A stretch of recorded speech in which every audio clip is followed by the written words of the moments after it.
eu lieu hier à Yopougon. Alors, au début du communiqué, je clique dessus, je suis sur le PPACI Relais, je lis le communiqué devant vous en direct. Il est dit Abidjan le 31 juillet 2025, l'annonce de la candidature de M. Alassane Ouattara à l'élection présidentielle d'octobre 2025 ne surprend personne.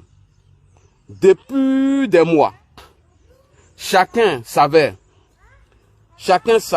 du moins, que le chef de l'État n'envisageait pas de quitter le pouvoir. Alors, je n'ai pas lu tout le communiqué, c'est loin. Pourquoi j'ai commencé par la date de production du communiqué? Je vais aller au dernier paragraphe du communiqué pour voir si elle a un lien de ce qui s'est passé à Yopougon. Alors, je suis dans le même communiqué, hein, vous voyez, PPACI Relais, je suis en direct, c'est le communiqué qu'ils ont produit, soi-disant que non au 4e mandat anticonstitutionnel. Parce que si vous ne savez pas, le président de la République, Alassane Ouattara, n'avait pas encore consommé un mandat dans la constitution de la Deuxième République. L'article 55 de notre constitution qui dit la limitation de mandat est à 2. Le président Ouattara n'est qu'à un premier mandat. Avant cela, il n'avait pas encore consommé.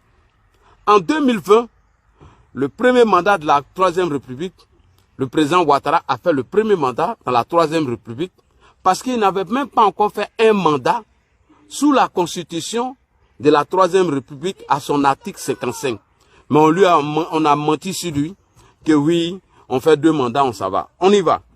Puisque je vous ai montré le communiqué, allons-y en bas du communiqué. Vous allez voir que le Front commun et le PPACI rejettent la faute de ce qui va se passer sur le président de la République. Je vous ai déjà lu ce qui était en haut. Le 31 juillet 2025, on condamne le 4e mandat d'Alassane Ouattara. Allons-y en bas. Vous voyez, le dernier paragraphe, l'avant-dernier paragraphe. Que dit l'avant-dernier paragraphe? Nous saisissons, écoutez bien, nous saisissons l'opinion nationale et internationale. Le peuple ivoirien n'acceptera pas que la loi fondamentale soit encore bafouée. Écoutez ce qu'il dit. Nous tiendrons, c'est du français que je parle, hein. Je ne parle pas en arabe. Il dit quoi? Le peuple n'acceptera pas que la loi fondamentale soit encore bafouée. Nous tiendrons Monsieur Alassane Ouattara responsable des tensions et violences qui pourraient advenir. Comme un acte prémédité. Je répète encore, le communiqué est là. Ils disent quoi? Nous saisissons l'opinion nationale et internationale. Le peuple ivoirien n'acceptera pas que la loi fondamentale soit bafouée. Nous tiendrons pour responsable Alassane Ouattara pour les tensions et violences qui pourraient advenir. Le communiqué est clair. Attends là, je suis trop lancé, Sabali. Pardon, Isaac Sabali. Le communiqué du PPACI qui a été produit le 31 juillet 2025 et au lendemain de ce communiqué qui était le 1er août, on a un acte de vandalisme et de casse dans notre pays. Pourquoi on veut dire Ladji Chérif? Parce que Ladji Chérif est intelligent. Pourquoi est-ce qu'on veut assassiner Ladji Chérif? Parce que Ladji Chérif n'est pas bête. Il connaît les discours de l'opposition. C'est-à-dire déjà, on rejette la faute à Alassane Ouattara, dit qu'il serait responsable de quoi? De violences qui adviendra plus tard. Et au lendemain de ce communiqué qui a été produit par le PPACI, le 31 juillet 2025, le lendemain, c'est le 1er août où il y a eu ces actes de vandalisme, comme si c'était un acte prémédité. Je ne suis pas chef de la communication du RHDP.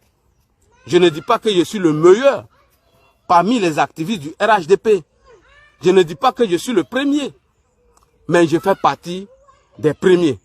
Et je ne suis pas non plus le dernier, puisque j'ai été la première personne à dénoncer l'acte qu'ils allaient poser plus tard. Le communiqué est là, hein, il ne peut plus effacer.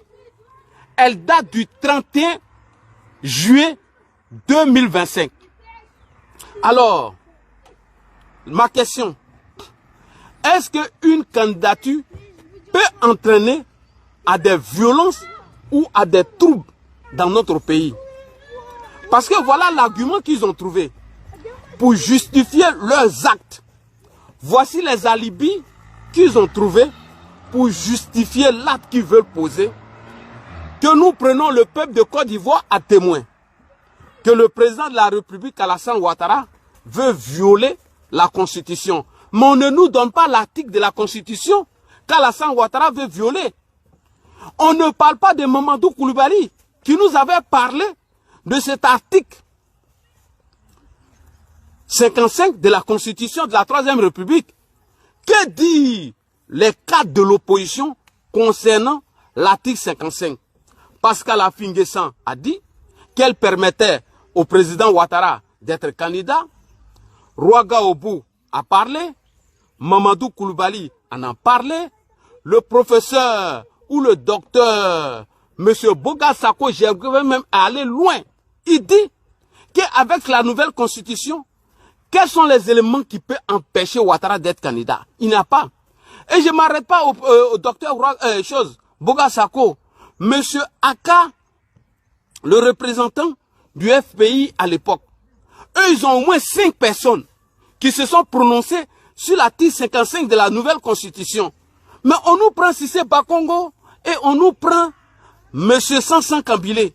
Mais pourquoi ils ne parlent pas d'Affi-N'Guessan, Mamadou Koulibaly, Georges Aka, le professeur ou le docteur M. Boga Sako, qui se sont tous exprimés sur l'article 55. Donc pour tromper les gens, on vous fait croire que Ouattara aurait violé la Constitution quand tu leur demandes de donner l'article. Il ne vous donne aucun article. Sinon l'article 183 ne concerne nulle part le président Alassane Ouattara. Donc revenons maintenant à notre direct. On revient à notre direct. Rapidement. Parce qu'on ne va pas durer comme ici à les enfants. Donc, ce communiqué que le PPACI a produit justifie déjà l'acte qui a été déjà posé. Je répète, le communiqué qui date du 31 juillet 2025 et au lendemain de ce communiqué, nous assistons à des actes de vandalisme et de violence, mais ça veut déjà tout dire. On cherche quoi encore les gars? Parce que la limite qu'il faut trouver pour poser l'acte, on nous fait croire qu'il aurait violé la Constitution. On nous parle de Cissé Bakongo, mais jamais on parle du professeur Mamadou Koulibaly, mais jamais on parle d'Affi-N'Guessan, mais jamais on parle de Georges Aka, qui était le représentant du FPI ici en France. Jamais on ne parle du docteur Boga Sako. Mais on parle toujours de Mamadou Koulibaly, de Cissé Bakongo. Cissé Bakongo, on nous parle de qui? On nous parle encore du ministre Sansan Kambilé. C'est pourquoi j'interpelle nos activistes à se former sur la question de la Constitution. Donc c'est des alibis qu'il faut trouver pour poser un acte. Alors, il y a une vidéo qui a attiré mon attention. Ceux même qui sont allés commettre ces actes de vandalisme, il y a un qui dit dedans, non au 4e mandat. Non au 4e mandat. Il va falloir que je télécharge la vidéo et que je la fais tourner en bourrique. Voilà, voici ça ici. Écoutez. C'est gâté. C'est gâté.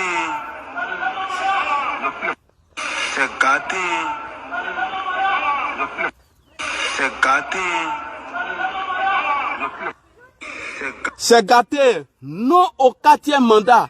Non au 4e mandat. Alors, la première question s'adresse à monsieur Yehou Dia Oufoué. Monsieur Yehou Dia Oufoué, vous dites que vous avez été interpellé par la police. Ma question, est-ce que si vous ne vous reprochez rien, on va vous interpeller? Ça, c'est la première question. Monsieur Dia Oufoué, on va l'écouter ici d'abord, avant de passer à Damana Dia Pikas. Néanmoins, vous êtes tous informés de ce qui s'est passé hier à Loubougon. Il y a eu des échauffourées à Loubougon et vous savez que nous prenons une marche pacifique. Partout où nous sommes passés, nous avons demandé à nos militants de se mobiliser et que la marche va être pacifique. Attends, j'ai fini. Et c'est sur cette base que nous continuons à nous unir. Et à notre grande surprise, hier, nous avons vu des tours à Loubougon et nous avons vu des gens qui ont brûlé des bus avec des machettes. Utiliser les machettes, ce n'est pas dans nos ADN, aux deux partis. Nous sommes des partis de dialogue, nous sommes des partis pacifiques, nous sommes des partis démocrates. Et partout où nous sommes passés, nous avons parlé de ce dialogue politique que nos deux partis réclament au RHDP. Donc il ne faut en aucun cas que les militants soient effrayés par ce qui s'est passé hier à Loubougon, parce que nous ne sommes concernés ni de près ni de loin à tout ce qui s'est passé. Donc nous, pour la parole aujourd'hui, pour vous dire que la mobilisation doit continuer et que nous devons travailler pour que cette mobilisation puisse réussir, parce que l'objectif principal, c'est que nous allons faire cette marche pacifique. Nous voulons démontrer que nous sommes la majorité. Et la meilleure manière de montrer la majorité, c'est cette marche que nous prenons. Donc nous restons concentrés sur cet objectif. Mais néanmoins, ce matin, j'ai eu un coup de fil du préfet de police qui m'a appelé pour m'informer que, honorable, hier, dans la nuit d'hier, il y a eu des troubles. Et que vraiment, c'est vraiment difficile. Est-ce que c'est possible qu'on puisse se rencontrer pour échanger? Je lui ai dit sincèrement, moi je n'ai pas le temps aujourd'hui. Parce que nous avons des tournées aujourd'hui. Et cette tournée-là, c'est dans l'optique de continuer la sensibilisation parce que nous avons programmé une marche le 9. Et nous devons rencontrer nos militants afin de les sensibiliser pour la mobilisation. Et surtout, faire en sorte qu'ils puissent venir avec un esprit de paix. Donc nous devons continuer de sensibiliser. C'est dans cette dynamique que c'est ce que je lui ai dit. Et j'ai réussi à souligner que l'incident qui a eu lieu à Loubougon. Ne m'envoyez pas de messages, les gars. Oh, ne m'envoyez pas de messages, les gars. Le boulevard Pécho-Boigny. Donc il y a eu la déclaration du vice-président d'Amana Dia Pikas qui a confirmé qu'il y avait beaucoup. Respect et considération à Grand Ladi Chérif. Merci. À Loubougon, il y a beaucoup de fumoirs, on vend beaucoup de drogue, et on le constate depuis toujours, il y a des clans qui s'affrontent chaque jour pour essayer de maintenir leur position par rapport à la drogue. Ok. Monsieur Yehou Dia Oufoué dit que lui, il a été interpellé par la police ou par les autorités pour lui poser la question s'ils avaient un lien avec ce qui s'est passé. Donc, l'argument que tient ici monsieur Dia Oufoué en disant que eux, ils auraient interpellé les autorités, qu'il y a des microbes à Yopougon, il y a des fumoirs, mais oubliez cette piste de microbes. C'est archi faux. Aujourd'hui, je peux le dire à 99% qu'il n'y a plus de fumoirs en Côte d'Ivoire, précisément même à Yopougon même. Pourquoi? Parce que tous ces fumoirs ont été démantelés par le régime en place.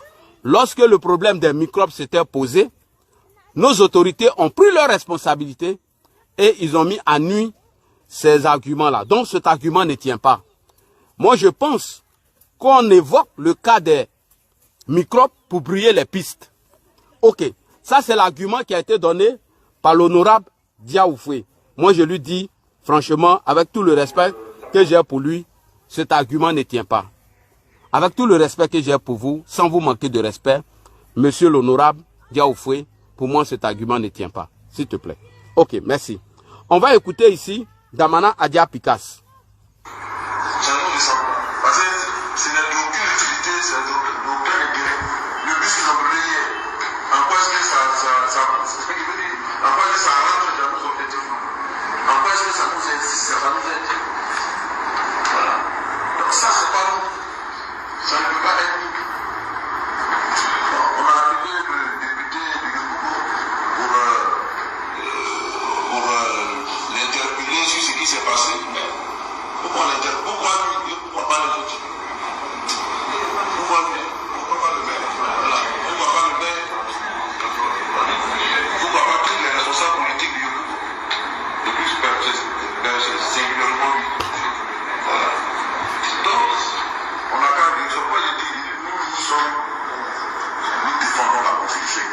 Eux, ils défendent la Constitution. Ils ne sont pas pour les actes de vandalisme.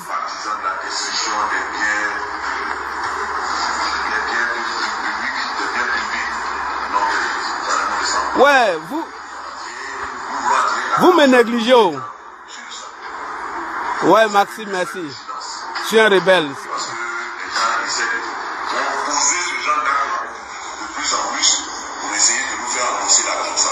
Ok. Damana Pikas dit que ces gens d'actes ne font pas partie de leur ADN. Que certains essayent de poser ces actes pour eux les accuser. Mais Damana Adia Pikas, ça là c'est vous à l'époque. Ça là c'est vous. Vos militants à l'époque. Ok. Ça fait déjà un premier point.